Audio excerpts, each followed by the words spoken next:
Punishing kids is not the answer. Parenting expert Judy Arnall, that is what you have said time and time again. And if any, we can call you a parenting expert for a number of reasons, but I think the biggest one being because you have 5 children.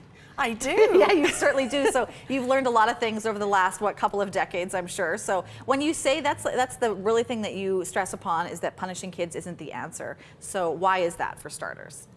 Well, parenting today is all about building relationships. And there are no studies out there that show that punishment enhances those relationships.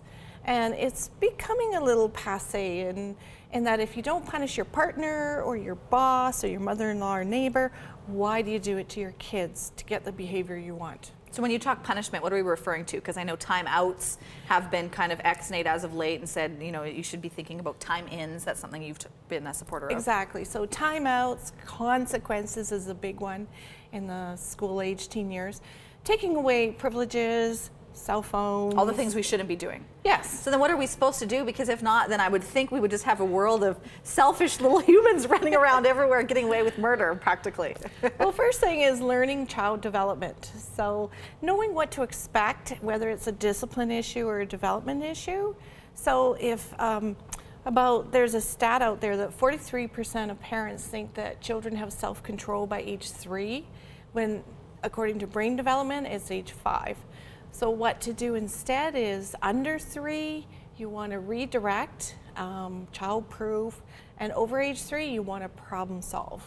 So what are some of the instances when you talk about, because one thing you've also mentioned in the book is about if, you know, parents need the self-control, certainly, because if not, how are you going to teach your kids that?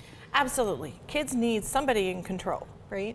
So parents, get a grip first, get a hold of your anger, separate your anger from your discipline, and you make better choices, and then help your child calm down, and then go into problem solving.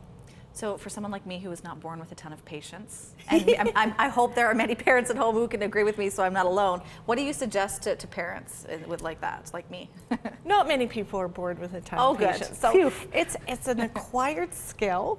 So it's just taking a breather, just going somewhere to giving yourself a timeout, basically? Absolutely. Yeah. We teach kids that valuable life skill of timeout by modeling it ourselves. So going into the bathroom, screaming into the toilet. I like that. Yelling write that one down. at the wall instead of your children. So just taking little baby steps every day to get rid of your anger and then deal with the situation.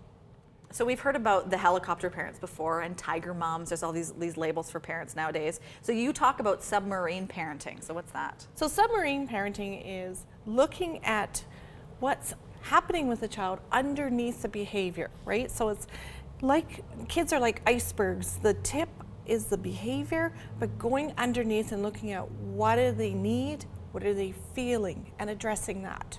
So as a mother of 5, what have you learned? What's your biggest lesson that you've learned? Putting you on the spot here. My biggest lesson is I stopped all punishments when my oldest child was 10. So I got through the teen years. Was that a big shock? Like all of a sudden mom wasn't saying no more, you know, no to this and that? It's a process, right? So you drop a few things along the way as you see they're not working.